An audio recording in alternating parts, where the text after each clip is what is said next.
अब एक एक करके हम उत्पादों को दिखाएंगे जो यहाँ पे गौ कृपा संस्थान में, आयुर्वेद संस्थान में काफ़ी 6 सालों से कार्य को किया जा रहा है। अभी आप देखिए, ये देखिए गणेश जी की ये मूर्ति कितना मतलब अच्छा लग रहा है देखने में, कितनी अच्छी कलाकारी की गई है। अगर आप देखेंगे इस वीडियो के माध्यम से आप लोग, तो ये बहुत मेहनत का काम है। जो चीज़ दिखाई देती है अच्छी, उसमें मेहनत ज़्यादा होता है। तो ऐसे मेहनती लोगों से, ऐसे गौभक्त लोगों से, या जो समाज के लिए अच्छा कार्य करके आपको अच्छे उत्पाद देना चाहते हैं, उनसे ही आप लोगों को जुड़ना है, जिससे ये समाज अच्छे रास्ते पे चल सके। और इस तरह के गणेश की मूर्ति को बनाने में हुकुम जी, आपको क्या लगता है कि कितना दिन लग जाता होगा? ये मूर्ति वैसे देखा जाए तो तैयार होने में 1 दिन में तैयार हो जाएगी। 1 दिन में हो जाता है? हाँ, लेकिन 1 दिन की प्रोसेस में नहीं होगा। प्रोसेस इसकी, जैसे आज गोबर से हमने मूर्ति को तैयार किया जी, फिर ये सूखने में समय लगेगा। सूखने के बाद में फिर इसको जो है वो दरारें आएगी, क्योंकि गोबर है वो सूखने के समय में फटता है। फिर दरारें आएगी, उन दरारों को पूरना होता है। उसके बाद में फिर इसकी जो है घिसाई वगैरह होगी, क्योंकि गोबर है तो वो आप जैसे देखेंगे तो ये जो मूर्ति है ये अभी बनी हुई है, इसकी घिसाई वगैरह कुछ नहीं हुई है। मतलब ये आपने सीधे सीधे अभी गोबर से केवल सांचे में से बना करके रखा है जी। अब ये जो एक्स्ट्रा गोबर है, ये उस समय अगर हम काटेंगे तो ये खराब लगेगा। अब इसकी फिर फाइल से घिसाई होगी। वो किस तरह का वो चीज होता है जिससे ये घिसाई करते हैं? हाँ। और ये जो दरार है उसको भरने के लिए क्या उपयोग करते हैं? इसी प्रकार का जो मूर्ति का हम गोबर बनाए हुए हैं, इसका फिर अलग से हम थोड़ा सा आटा लगाएंगे और इन दरारों को, जैसे अब ये दरार देख रहे हैं आप, इन दरारों में ऐसी पतली सी वो लेकर के ऐसी पूरे ऐसे दरार को जो है वो फिलिंग करेंगे। तो इसका मतलब कि ये जो आटा है वो मतलब कोई भी अनाज का आटा लेके, गेहूं का या कैसा? नहीं, ये इसको हम आटा बोलते हैं। गोबर का ही मतलब गोबर का पिसा हुआ जो महीन पाउडर होता है उसको आप बोल रहे हैं? उसको आटा बोल रहे हैं। मतलब तो वो थोड़ा गीले फॉर्म में होगा। हाँ। और उसको भरने के लिए जो फटा हुआ है गोबर का दिखा रहे हैं। हाँ। जैसे ये हुकुम जी, ये देखिए जैसे फटा हुआ यहाँ पर है, यहाँ पे है, तो गोबर के गीला करके गीला सा वो बनेगा। हाँ। लुगदी सा आटे जैसा, और उसको ऐसे भरा जाएगा। हाँ। और जो ये साफ सफाई फिल हो जाएगी फिर उससे, और रिग मार्क से आप इसको रगड़ कर फिर इस प्रकार की जैसे रेजमाल है, फिर हाँ। फाइल होती है घिसाई करने के लिए, जो लोहे की फाइल हाँ जी, हाँ जी। उससे ये सब जो एक्स्ट्रा लगा हुआ है, हाँ जी, इससे ये हटाया जाता है, जिससे कि ये अभी जितनी अच्छी आपको दिखेगी नहीं। हाँ जी, अभी यही जब फिनिश हो जाएगी तो आप इस प्रकार से दिखेगी ये। अच्छा, मतलब जैसे अभी देखिए ये अभी सिर्फ गोबर से बना हुआ है और इसमें अभी डेंटिंग, फिनिशिंग और रिपेयर मेंटेनेंस का काम नहीं किया गया। हाँ। वो इस तरह की मूर्ति बनने के बाद पेंटिंग, डेंटिंग और रिपेयर के बाद देखिए बिल्कुल ऐसे ही दिखाई देती है। तो आप देख सकते हैं कि इस मूर्ति को कितनी अच्छी फिनिशिंग दी गई है। तो ये जो गोबर की मूर्ति है वो गणेश जी की, लक्ष्मी जी की, या किसी भी भगवान के जो जिसकी आप पूजा करते हैं, मानते हैं, हमारे लिए तो सभी भगवान एक हैं। आप ये जो आने वाला सबसे बड़ा त्योहार है हमारा ये दिवाली का, उसमें लक्ष्मी और गणेश जी की गोबर की मूर्ति का आप लोग प्रयोग करेंगे तो ज्यादा अच्छा रहेगा। तब वो जो पूजा पाठ आप करते हैं उस समय में तो लगेगा कि हाँ आप सही पूजा पाठ कर रहे हैं। उसी समय में जैसे अब हमारे दिमाग में फिर आया कि भाई पूजन के लिए एक शुद्ध थाली, हाँ ये है गोबर से बनी हुई थाली, स्टील की थालियों में हम पूजा की सामग्री लेकर के और भगवान के यहाँ जाते हैं। मतलब जी जी जी, तांबे के पात्र में ले जाते हैं, कुछ घरों में होगी, लेकिन ज्यादातर स्टील की थाली में पूजन सामग्री रखेंगे और भगवान के यहाँ चले जाएंगे। तो इस थाली की अभी डेंटिंग पेंटिंग बाकी है, लेकिन ये हमने गोबर की थाली बनाई है। इसके अंदर में हम जैसे ये चलनी देते हैं, चलनी, तो ये करवा है, ये आपका मिट्टी तो का करवा चौथ बोलते हैं। करवा हाँ, तो करवा चौथ जो होता है हाँ, करवा चौथ, उसमें महिलाओं को करवा लगता है, पूजन की थाली लगती है, चलनी लगती है, और इसी में हम जो है वो छोटा सा एक ग्लास देते हैं जिसको आचमनी कहते हैं, और उसी में हमारे कंकु अक्षत चावल रखने के लिए एक छोटा सा पिंगानी होती है। वो सब रख करके इस प्रकार से पूरी पूजा की एक थाली तैयार करती है कि आप सात्विक रूप से जो है आपकी पूजा की थाली भी जो है वहाँ पर भगवान के यहाँ वो लोहे की थाली ना जाए, इसकी लोहा। तो इस तरह से ये बहुत सारी उत्पादों का इन्होंने अच्छा किया है। बाकी जैसे लोग रामचरितमानस बाइबल की किताब पढ़ते हैं तो उसको लिए भी वो कुछ इस तरह से इन्होंने बनाया हुआ है। देखिए प्रेरणा ये होती है ये कि अभी हमारे घर में मित्र के पास में वीडियो में अगर ये देखिए तो अच्छे से दिखाई दे रहा होगा कि इस तरह से डेंटिंग पेंटिंग करके आप इस तरह से पुस्तक किताब या कुछ भी आप पुराण रख के भगवद गीता या कुछ भी इससे पूजा पाठ कर सकते हैं। इस तरह के उत्पादों पे भी बहुत विशेष ध्यान दिया हुआ है हुकुम जी ने, बहुत अच्छा कार्य है उनका।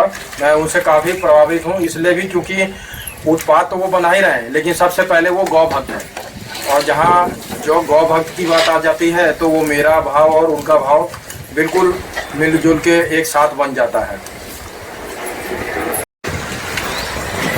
जैसा कि अब मैं जो आयुर्वेद संस्थान में गौ कृपा आयुर्वेद संस्थान में आया हुआ हूँ और हुकुम जी मेरे साथ में अभी काफ़ी देर से मेरे सवालों का वो जवाब भी दे रहे हैं, काफ़ी अच्छा कार्य कर रहे हैं वो।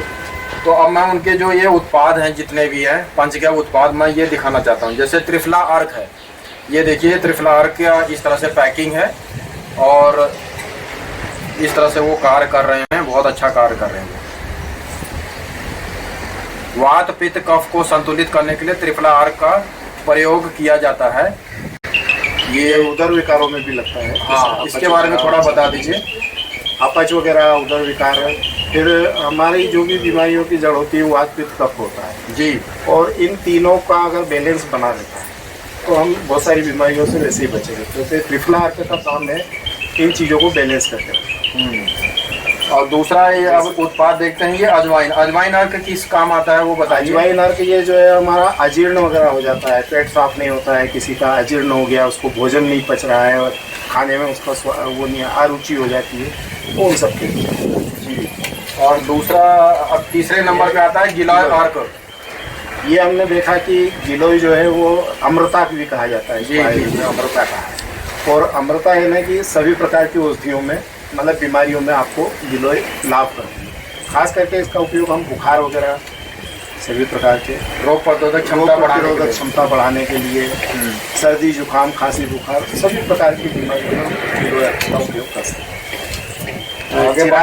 तो चिरायता और केवल जो है वो आपका जो है बुखार के लिए काम आता है, मतलब जिसको कहते हैं पुराना बुखार। और इसको ब्लड प्यूरिफायर के नाम से भी जाना जाता है, ब्लड की सफाई भी करता है ये।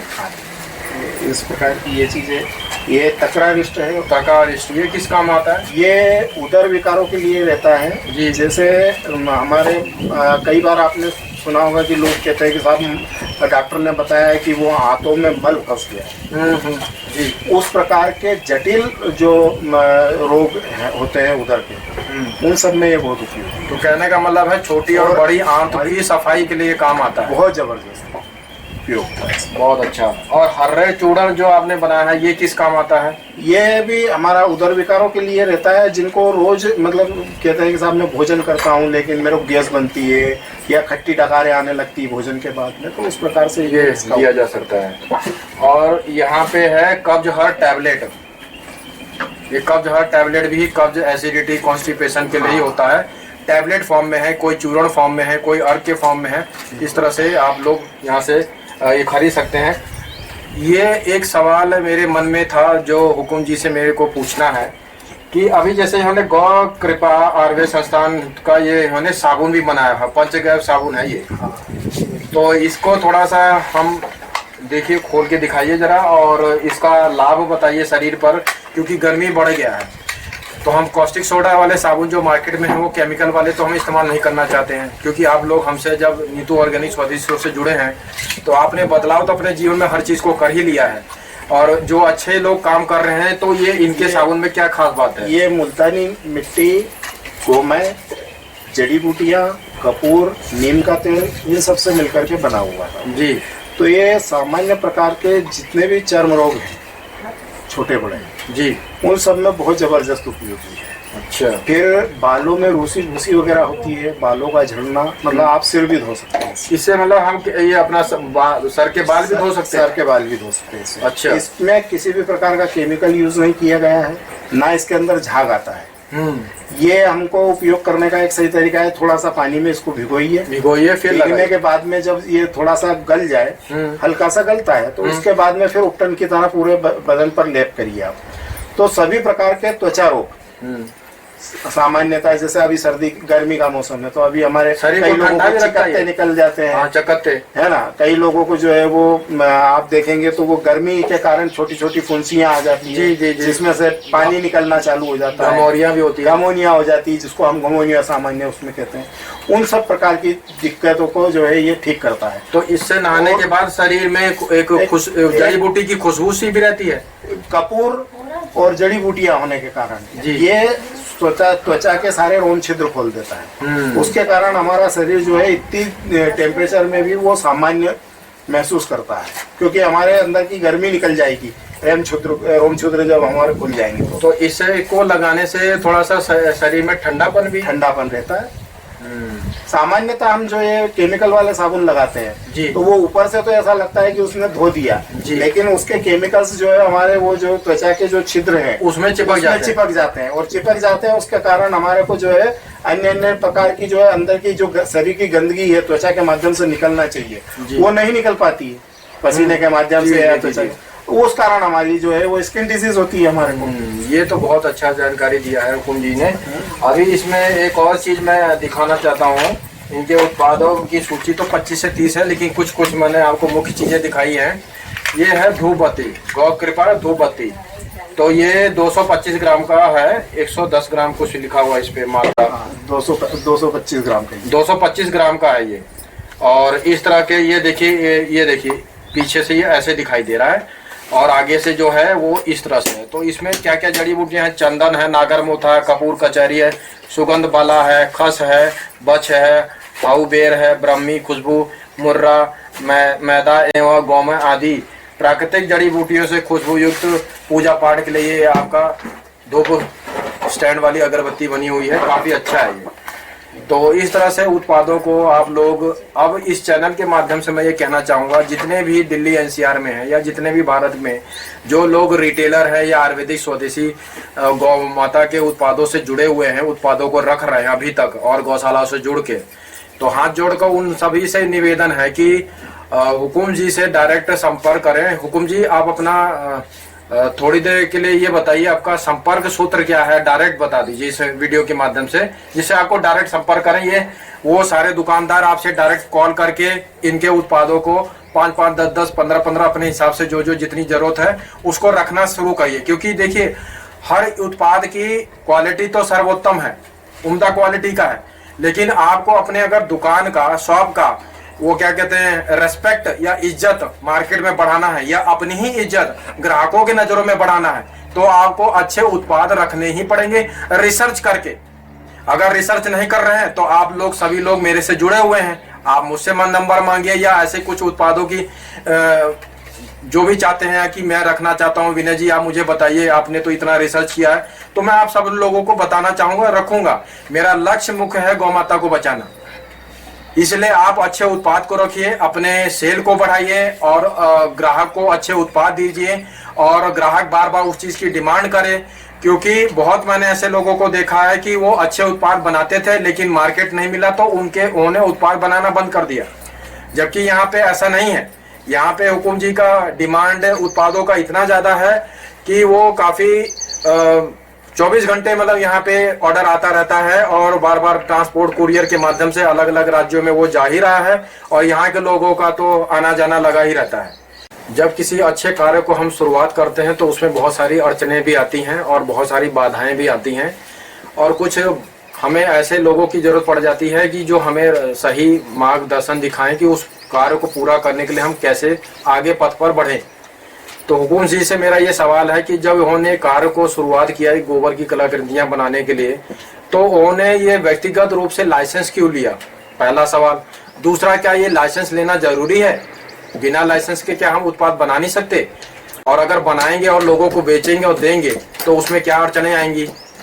तो इसके बारे में थोड़ा सा वो बताएं।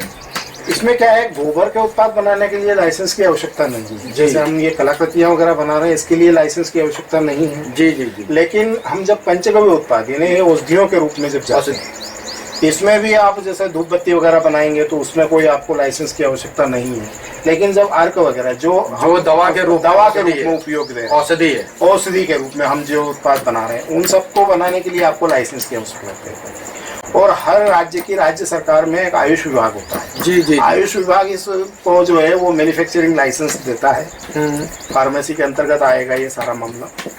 और उसमें अलग अलग राज्य, वैसे सामान्यतः सभी राज्य सरकारों का एक जैसा ही रहता है, कुछ जगह थोड़े नियम से अलग अलग होते हैं। तो आयुष मंत्रालय जो ये लाइसेंस देते हैं तो वो महीना, 2 महीना, 3 महीना, 6 महीना लग जाता है या कम समय में वो प्राप्त हो जाता है? देखिए इसकी क्या है, आप उनकी जो लगभग 27-28 नॉर्म्स होते हैं जी, उनको वो आहर्ता है उनकी जो है वो अगर आप जितनी जल्दी पूरी करके दे देंगे और उसको पूरा करके और एक फाइल बना करके हम आवेदन अगर करते हैं तो उनको तत्काल आवेदन देना है, मतलब लाइसेंस देना पड़ेगा।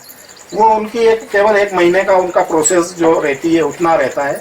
और यहाँ मध्य प्रदेश में तो लगभग 1000 रुपये का शुल्क है केवल एक, और बाकी सरकारों में थोड़ा बहुत इधर उधर होगा। ये लाइसेंस का 1000 रुपये का शुल्क है? हाँ, गवर्नमेंट का 1000 रुपये का शुल्क रहता है, वो आपको गवर्नमेंट के खाते में जमा करना है और आपको लाइसेंस प्राप्त हो जाता है। इसके लिए अपने को 2 आयुर्वेद डॉक्टर लगते हैं, एक मैन्युफैक्चरिंग साइट, एक टेस्टिंग साइट। इसके बाद में आपको जो है एक लैब, अपनी इन हाउस लैब हो या फिर हम किसी लैब के साथ में जो है वो हमारा टाई अप कर लेते हैं। जो हमारी औषधियाँ बनेगी, हमारी कच्ची औषधियाँ आती है, उनका पहले लैब में जाएगी, वहाँ परीक्षण होगा, फिर हमारा फिनिश गुड्स जो है वो तैयार होने के बाद में बैच वाइज उसका जो है वो टेस्टिंग होगी जी। उन सब के रिकॉर्ड्स वगैरह मेंटेन करना और ये सारी चीज़ें आपको करना रहती है। देखिए हम इसको मतलब एक श्रद्धा भाव से अगर कर रहे हैं तो उतना ठीक है कि भाई मेरी गौ माता में श्रद्धा है तो मैं तो सीधे गाय के पास से भी गोमूत्र लेकर के पी लूंगा। लेकिन हम जब किसी मेडिकल वाले को देंगे किसी ऐसी जगह और गाय का, और आज हम देख रहे हैं जिस प्रकार का मामला चल रहा है सारा, तो गाय और हिंदुओं के विरोध में तो 50 लोग खड़े हो गए हैं। और वो विरोधी जब हमारा विरोध करने पे उतर आएंगे तो वो हमारे लिए, हमारे वीक पॉइंट्स कहाँ पर है उस पर हमको चोट करेंगे। तो हम अगर लाइसेंस लेकर के उस प्रकार से अगर तो एक तरीके से ये है कि जैसे गौ भक्त जो लोग हैं उनका भाव अच्छा है, उनका कार्य भी अच्छा है, लेकिन अगर वो समाज में हर जगह इस तरह के औषधियों को पहुंचाना चाहते हैं तो फिर वो लाइसेंस ही लेना पड़ेगा आयुष मंत्रालय विभाग से, जिससे कि आप हर जगह पे जहाँ पे मार्केट में कोई औषधि केंद्र है, आयुर्वेद केंद्र है, पर्सनल लेवल पे कहीं किसी रिटेलर को आप देना चाहते हैं, मतलब किसी भी तरह से जहाँ पे हर जगह आपकी औषधियाँ जा सके और कहीं पे रुकावट ना हो, वो एकमात्र लाइसेंस ही है। मेरा अगला सवाल जो है वो हुकुम जी से यही है कि हम लोग चाहते हैं कि हम भी इस तरह की मूर्तियाँ बनाना चाहते हैं, जैसे अभी यहाँ पे कार्य चल रहा है गौ कृपा आयुर्वेद संस्थान में, और 25 से 30 अलग अलग तरह की मूर्तियाँ बनाई जा रही हैं। और हम लोग घर बैठे ये सोचते हैं कि आज की आर्थिक तंगी चल रही है तो कुछ व्यवसाय अपना करना चाहिए, तो क्या हम इन मूर्तियों को आकर हुकुम जी के यहाँ पे आयुर्वेद संस्थान में निःशुल्क सीख सकते हैं या पैसे दे के सीख सकते हैं, और इसके लिए कितने महीने कितने दिन की ट्रेनिंग होती है, इसके बारे में थोड़ा सा आप मुझे बताइए। इसमें हमारे यहाँ सीखने की में कोई दिक्कत नहीं है। थोड़ी सी समस्या हमारे यहाँ पर केवल एक ही आती है कि हमारे पास में कोई बाहर से, जैसे मान लीजिए 4 लोग आ जाते हैं, तो अभी मैं आप देख रहे हैं इसी घर में काम करता हूँ जी, तो उनको एक रुकने वगैरह की व्यवस्था की हमारे यहाँ पर दिक्कत आती है। दिक्कत आएगी, लेकिन ये है कि वो अगर अपनी व्यवस्था कर लेते हैं या अगर हम कहीं उनको व्यवस्था करवा देते हैं जी, तो फिर उसका शुल्क उनको वहन करना पड़ेगा। हमारा कोई प्रशिक्षण का ऐसा हमको देना ऐसा शुल्क नहीं है। लेकिन कई जगह इस प्रकार की आती है कि हमारे 10 हम 50 कार्यकर्ता 25 कार्यकर्ता इकट्ठे कर लेते हैं और उनको आप आकर के प्रशिक्षण दे दीजिए 4-6 दिन का या 10 दिन का। तो ये काम में एक चीज़ और भी है कि हम 4 दिन में सीख जाएंगे इस काम को, लेकिन करते करते अच्छा फिनिश जब बहुत अच्छा करने के लिए जब हमारा ये कि हम बहुत अच्छी स्तर पे करें, बहुत अच्छी क्वालिटी का, तो ये करते करते आएगा जी जी। वो तो करते करते ही है ना, तो में निखार क्योंकि निखार आता है, तो वो चीज जो है करने के लिए फिर वो जब लग जाता है व्यक्ति तो वो निखार आता जाता है जी जी जी। लेकिन ये सब काम करने के हमको 4 दिन के प्रशिक्षण में भी हमारा व्यक्ति सीख जाता है।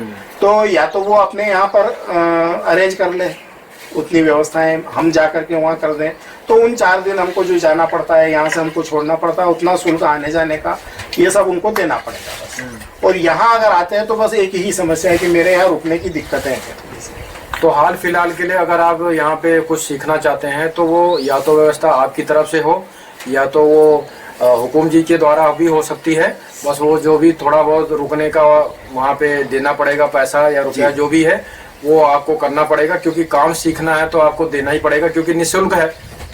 हमारा कोई शुल्क नहीं है इसमें, यहाँ पर वो प्रेम से आकर के अपना दोनों समय सीखे, कोई परेशानी नहीं है।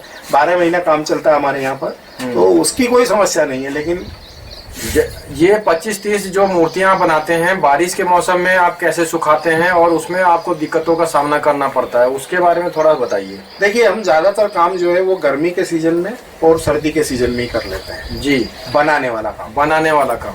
उसके बाद में जो फिनिशिंग और कलर वगैरह ये जितने काम होते हैं वो हम फिर बारिश में करते हैं। क्योंकि इनको सुखाना है ना, मतलब ऐसा कोई यंत्र नहीं है कि आप एक दो हो तो यंत्र में सुखा लो, कोई हीटर लगा लो, कोई ट्रे ड्रायर लगा लो, और 1-2-4 हो तो सुखा लीजिए आप। लेकिन जब बड़ा काम करते हैं तो फिर वो धूप में ही सुखाना पड़ता है। हाँ, वीडियो के माध्यम से पूरा अच्छे से घुमा के दिखाइए कि यहाँ पे इस तरह के पहले से ही बना लिया जाता है उत्पादों को, ये गोबर की कलाकृतियाँ को, और फिर जैसे धूप आता है, अच्छे से कड़क धूप आती है, तो वो धूप के सामने रख के इन मूर्तियों को सुखाया जाता है। डेंटिंग पेंटिंग होती है, उसकी रिपेयर मेंटेनेंस होती है, कलरिंग होती है। तो इस तरह की चीज़ों पे जब कार्य अच्छा होता है तो वो निखर के आता है और समाज तक वो कार्य पहुंचना ही चाहिए। मेरा लक्ष्य तो यही है, आप लोगों को दिखाना, अच्छे उत्पादों को घर तक पहुंचाना।